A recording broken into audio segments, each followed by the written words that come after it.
안녕하십니까? 이번 시간은 성경이 무엇을 말하느냐 두 번째 시간입니다. 지난 시간에 약속드린 대로 이번 시간에는 우리가 어떻게 확실하게 제 문제를 해결해 볼 수 있는가를 말씀을 드리겠습니다. 성경 먼저 말씀 읽겠습니다. 로마서 4장 25절, 예수는 우리 범죄함을 위하여 내어줌이 되고 또한 우리를 의롭다 하심을 위하여 살아나셨느니라. 예수님이 정수리부터 발끝까지 썩어 문드러진 우리 죄를 갚기 위해서 예수님이 범죄한 우리를 대신해서 자신을 내어주셨다고 말씀하고 있습니다. 사랑하는 여러분, 이것이 하나님의 사랑입니다. 확증된 사랑. 하나님의 자비요 은혜요 긍휼입니다. 여러분, 이것을 잊어버리지 마시기 바랍니다. 누가 원수된 자를 위해서 독생하신 아들을 내어 맡길 자가 없습니다. 여러분의 그 귀한 독자를 여러분의 원수를 위해서 내어 맡긴다? 상상할 수도 없는 일입니다. 그러나 하나님은 이것을 실행하셨습니다. 하나님은 계획하실 뿐만 아니고 하나님은 실행하셨습니다. 이전 시간에 말씀드린 대로 이사야 1장 18절에 너희 죄가 주홍 같을지라도 너희 죄가 진홍 같을지라도 양털같이 흰 눈과 같이 희어지라 말씀하신 그분이 오라 우리가 서로 변론하자 한번 따져보자. 내가 너희 죄를 구속하였습니다. 여기까지 말씀드렸습니다. 근데 이어서 오늘 이 로마서는 여러분 잘 아시는 대로 이 로마서는 복음의 헌법입니다. 헌법은 뭡니까? 그 나라의 모든 법의 근간이 되는 것입니다. 마찬가지로 하나님 나라에 들어가는 모든 하나님 나라의 법의 첫 번째 근간이 되는 바로 헌법과 같은 말씀이 이 로마서인 것입니다. 로마서 4장 25절에 우리는 하나님께서 우리를 향하신 당신의 사랑이었다함을 지금 말씀하고 증명하고 계신 것입니다. 사랑하는 여러분, 예수는 우리 범죄함을 위하여 내어줌이 됐다. 여러분이 사실을 알든 모르든 인정하든 안 하든 믿든 안 믿든 상관이 없습니다. 지금부터 약 2000년 전에 저 갈보리 골고다 언덕에서 우리 주님은 피 맺힌 온 인류를 향하신 십자가에서 당신의 생명을 아낌없이 지불하시고 여러분과 저를 위해서 희생을 당해주신 것입니다.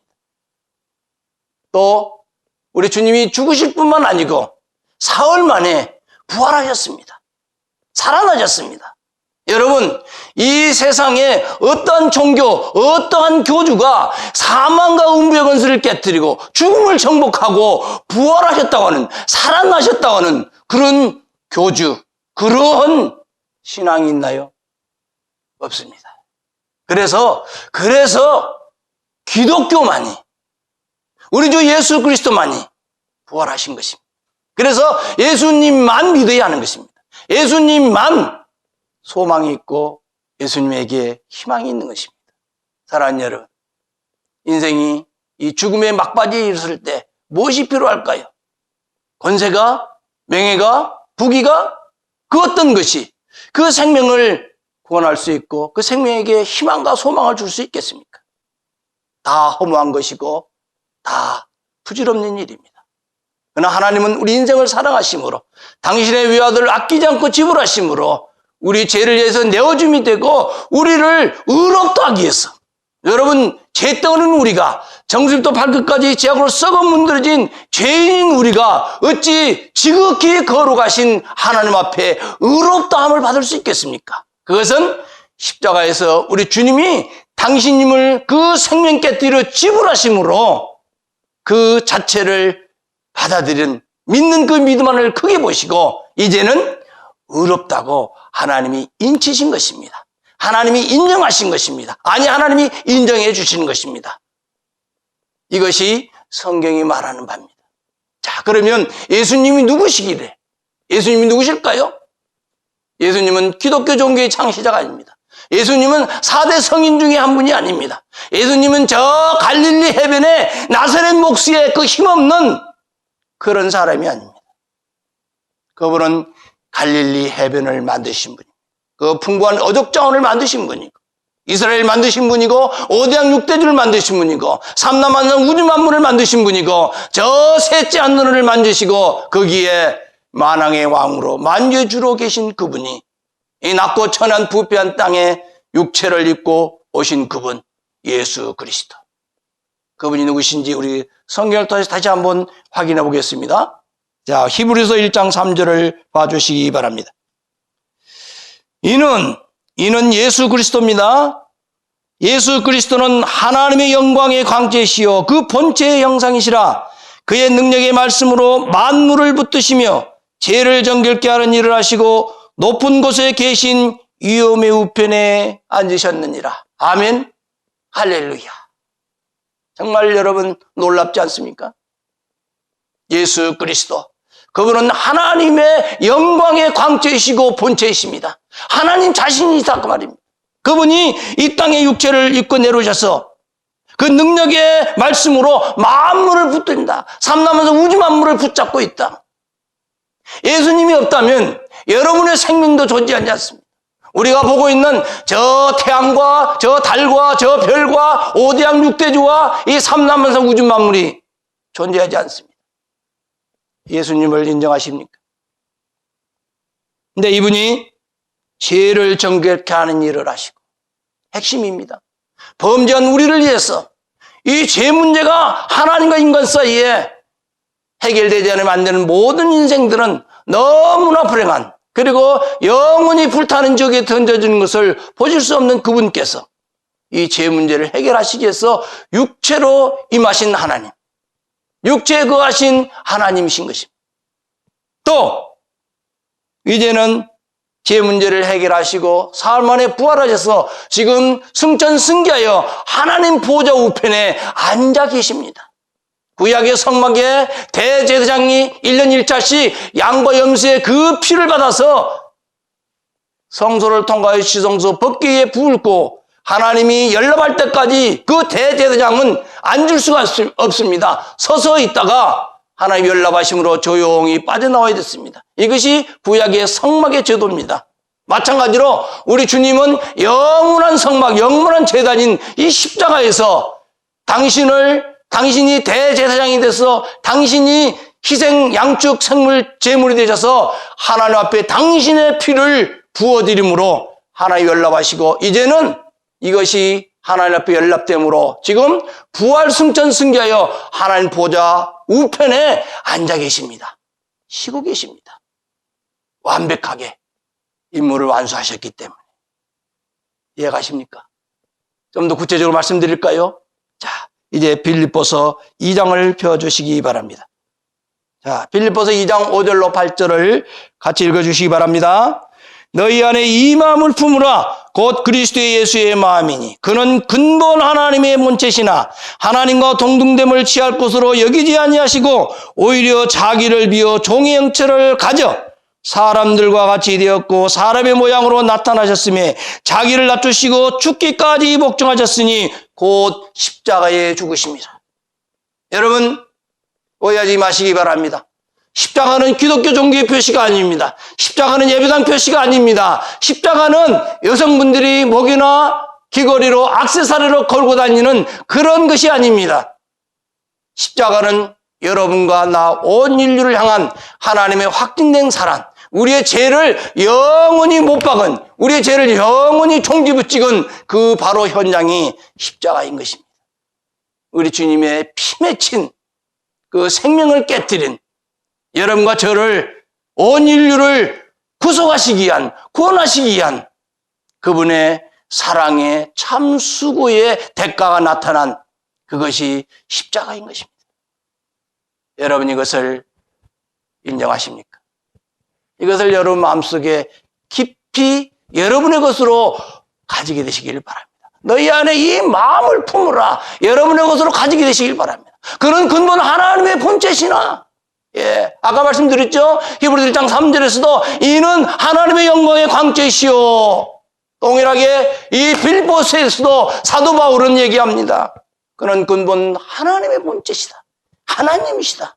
나사렛 목수의 아들쯤이 아니고 저 갈릴리 해변에 힘없는 그 목수의 아들이 아니고 여러분과 저를 어머니 못해서 조직하신 그분, 삼남만성 우주 만물을 친히 창조하신 그분, 붙잡고 계신 그분, 하나님이신 그분이 여러분과 저를 대신해서 십자가에서 우리의 죄값을 그 피값으로 제거해 주셨습니다. 여러분, 죄는 피로만 닦아집니다. 행위로, 노력으로, 열심으로, 종교로, 이론으로, 철학으로, 명예로, 돈으로, 권력으로, 부귀로 절대 되지 않습니다. 여러분 속지 마시기 바랍니다. 사단 마귀가 쳐놓은 그물에 속아서 여러분의 인생을 낭비하지 마시기 바랍니다. 사람은 새 인생을 삽니다. 어머니 뱃속에서 10달 동안 첫 번째 인생, 그것은 두 번째 인생을 준비하는 것입니다. 두 번째 인생은 인생의 연수가 70이요 강건하면 80이라도 그 연수의 자랑은 수고와 슬픔뿐이다. 두 번째 인생 주신 이유는 세 번째 인생 영원한 세상을 준비하라고 준 시간입니다.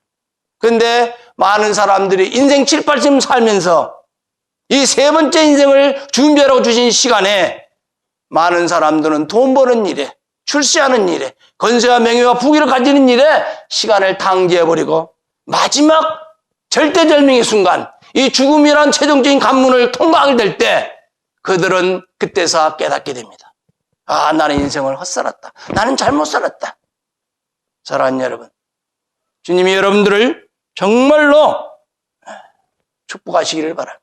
자, 이 본문 말씀이 뭐랍니까? 그는 그분 하나님의 본체시나 하나님이지만 하나님의 이치를 취하지 않았습니다.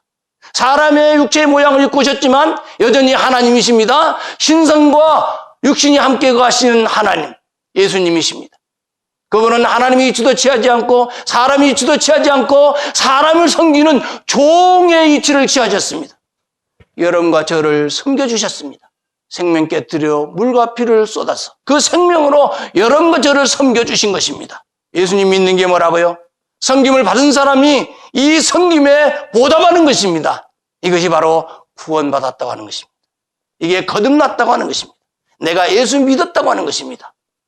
사랑하는 여러분, 여러분이 사실을 알든 모르든 믿든 안 믿든 인정하든 안 하든 지금부터 2000년 전에 저 갈보리 십자가에서 예수님이 못 박혀 죽으시면서 여러분의 죄를, 우리의 죄를, 온 인류의 죄를 단번에 영원히 갚아주셨습니다.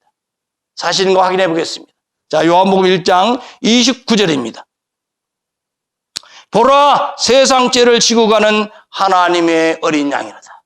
세상은 어디서부터 어디까지입니까? 천지를 창조할 때부터 언제든지 모르지만 세상이 끝나는 날까지 이 부분이 세상인데 이 세상의 모든 죄를 예수님이 십자가에서 다 짊어지고 가신 것입니다. 그래서 여러분의 과거와 여러분의 현재와 여러분의 미래가 영원히 해결된 것입니다. 사실이라고요? 또 확인하겠습니다. 자, 히브리서 9장 12절 말씀을 또 봐주시기 바랍니다. 히브리서 9장 12절 염소와 송아지의 피로 아니하고 오직 자기 피로 영원한 속죄를 이루사 단번에 성소에 들어가셨느니라. 영원한 속죄. 진리입니다.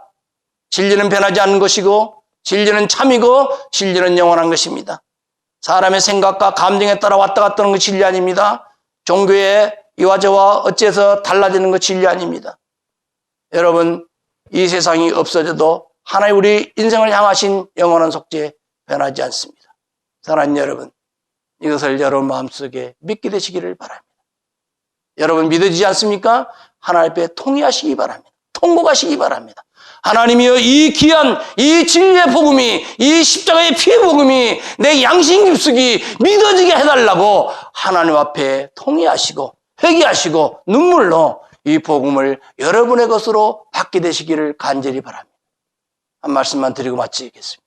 우리 요한복음 1장 12절 말씀을 드립니다.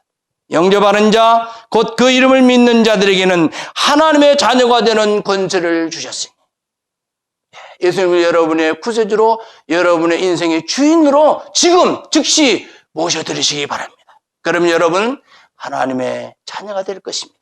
하나님의 아들과 딸이 되고 하나님의 왕자와 공주로 하나님의 권속과 시민이 될 것입니다. 이것으로 두 번째 시간, 복음의 시간을 마치겠습니다. 천국에서 해같이 빛나게 되시기를 바랍니다. 감사합니다.